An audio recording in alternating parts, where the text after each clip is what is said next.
ひよっこパイロットが撃墜王を目指すモッキーのエースパイロットを見ていただき誠にありがとうございます。今回の DCS ワールドは無料の機体を飛ばそう TF51D コックピット内部編です。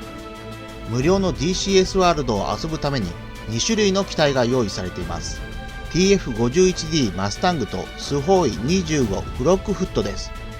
どっちもパッとしない機体なので有料の機体が欲しくなるところですが、有料の機体を購入する前にまず自分のパソコンで試してみたい方向けに動画を作ってみました。そのためこれからお届けする無料で飛ばそうシリーズは基本的には高いフライトスティックを使わずに安いゲームパッドで飛行します。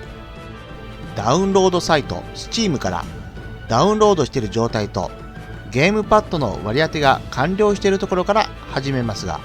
もしゲームパッドの割り当てがわからない場合はモッキーのエースパイロットのチャンネルから無料の TF51D マスタングをゲームパッドで飛ばしてみたの動画を見ていただければと思います。 TF51D マスタングは第二次世界大戦中最強最優秀のレシプロ戦闘機を練習機に改造したもので、基本的には武装はありません。今回はコックピット内部の計器に関して説明したいと思います。正直計器がわからなくても飛べちゃうんですが、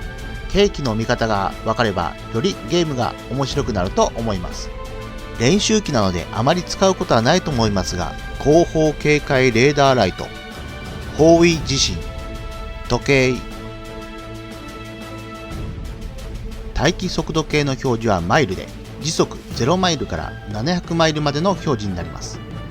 300マイルまで10マイル刻みで、それ以上は50マイル刻みになります。また高度5000フィート、1542メートル以下では時速505マイル、812キロを超えないようにします。方位計、水平儀、機体の姿勢を表示します。高度計は単位がフィートになります。長い細い針が100フィート単位、中程度の太さの針が1000フィート単位、短く細い針が1万フィート単位になります。旋回計はどのように旋回しているかを示します。中央に弾がある場合は正しい旋回、弾が左右に流れると機体が横滑りしていることを表示します。昇降計、昇降計は着陸の際によく使います。加速度計、エンジンオイル温度計、エンジンオイル圧力計、エンジン燃料圧力計、キャブレーター温度計、クーラント温度計、真空システム吸引ゲージ、エンジンマニホールド圧力計、単位は水銀中インチになります。エンジンタコメーター、単位は 100rpm です。エンジンマニホールド圧力計とエンジンタコメーターは少し分かりづらいのですが、非常に重要な機器なので簡単に説明したいと思います。エンジンタコメーターに関係するのがこのプロペラ RPM コントロールレバーです。ではエンジンの回転数に関してプロペラピッチを説明します。技術的な本やサイトを読んだんですけど、すごく難しくて理解できたことを本当に簡単に説明します。もし興味がありましたらインターネットでご自身で調べてみてはいかがでしょうか。このゲームで使うピッチは高いか低いかです。まず低ピッチは回転数が増加します。逆に高ピッチは回転数が減少します。ここだけ押さえておけば OK なんですが、もう少しだけ説明します。例えば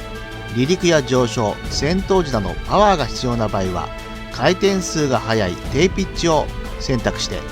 巡航速度など燃料を節約したい場合は逆に回転数が遅い高ピッチを選択します。飛行状況に合わせてプロペラの効率を最良にするためのプロペラの角度を変化させるのが可変ピッチプロペラです。右の写真が冷戦の可変ピッチプロペラの構造ですが、丸がついているのがカウンターウェイトで、プロペラの回転速度によるこのウェイトの遠心力と駆動軸先端にある油圧装置とのバランスによってプロペラピッチが変わる構造になっています。そしてパイロットが決めたエンジンの回転数を保つのにピッチを自動的に調整するのが低速プロペラです。それでは実際に操作しながら説明したいと思います。現在、プロペラ RPM コントロールレバーが手前に引かれた高ピッチの状態で、タコメーターでは1600回転になっています。この後、レバーを押し込んで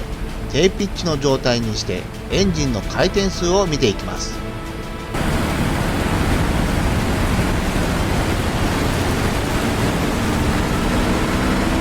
スロットルで隠れて見えないのですが、レバーを完全に前に押し込んで低ピッチの状態にしています。それに伴い、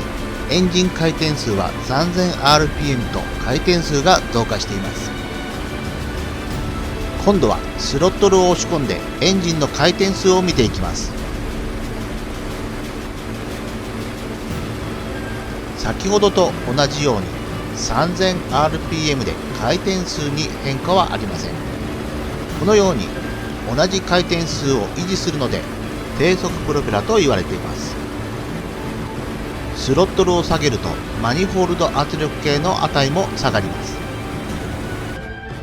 それでは回転数に対して適切なマニフォールド圧力の値は何かというと、コックピット右側に書いてあります。例えばテイクオフの場合は3000回転でマニフォールド圧力は61、緊急出力はリミッターを外せば67までマニフォールド圧力は上げられますが、5分以上使用するとエンジンが壊れる可能性があります。このように回転数に合わせて適切なマニフォールド圧力を計器を見ながらスロットルを調整します。このようにスロットルはマニフォールド圧力計で、エンジン RPM コントロールレバーはエンジンタコメーターの値が変化しますが、この TF51 にはオートブーストコントロール機能がついていて、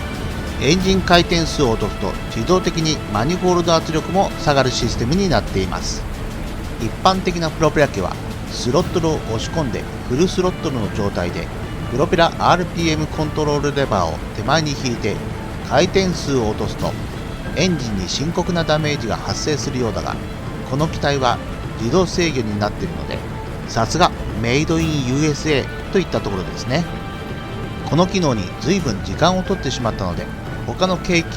またはスイッチ類を急ぎ足でお伝えします。スーパーチャージャーモードセレクタースイッチとスーパーチャージャーハイブロワーインジケーター、燃料ブースターポンプ、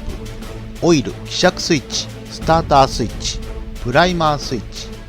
着陸装置警告灯。着陸装置は主脚が出ている場合は緑色が点灯して、逆に主脚が機体内に格納されて着陸できない場合は赤色が表示されます。マグネットスイッチ、酸素フローインジケーター、酸素圧、コックピットライトコントロールノブ、着陸装置警告ホーン停止ボタン、パーキングブレーキレバー。ここにあるスイッチ類は機銃や爆弾などの武装関係なので練習機では使用しません。ミクスチャーレバー、エルロントリムホイール、ラダートリムホイール、エレベータートリムホイール。着陸装置レバーは下に下ろすと視覚のダウン、また上に上げると視覚のアップになります。フラップコントロールは下に下げるとフラップダウン、上に上げるとフラップアップします。キャブレーターホットエアーコントロールレバー、キャブレーターラムエアーコントロールレバー、水ラジエーター冷却制御スイッチ、オイルラジエーター冷却制御スイッチ、着陸灯スイッチ、左傾向チューナー、燃料遮断バルブレバー、燃料タンクセレクター、油圧、緊急油圧リリース、デフロスターコントロール、ホットエアーコントロール、左翼タンク残量ゲージ、右翼タンク残量ゲージ、キャノピー開閉ハンドル、キャノピー投棄レバー、3色認識ライトスイッチ、認識ライトキーイングスイッチ、緊急酸素バイパスペント酸素ミックスセレクター、右傾向チューナー、電流計、発電機スイッチ、バッテリースイッチ、ガンヒーター、ピトーヒーター、ウィングナビゲーションライトコントロールスイッチ、テールポジションライトコントロールスイッチ。ここからはあまり使わない機能のためまとめて説明します。後方警戒レーダースイッチ類、デトロラ無線受信機、無線システム、IFF 敵味方識別装置とホーミングアダプターシステム。今回の TCS ワールド無料の機体を飛ばそう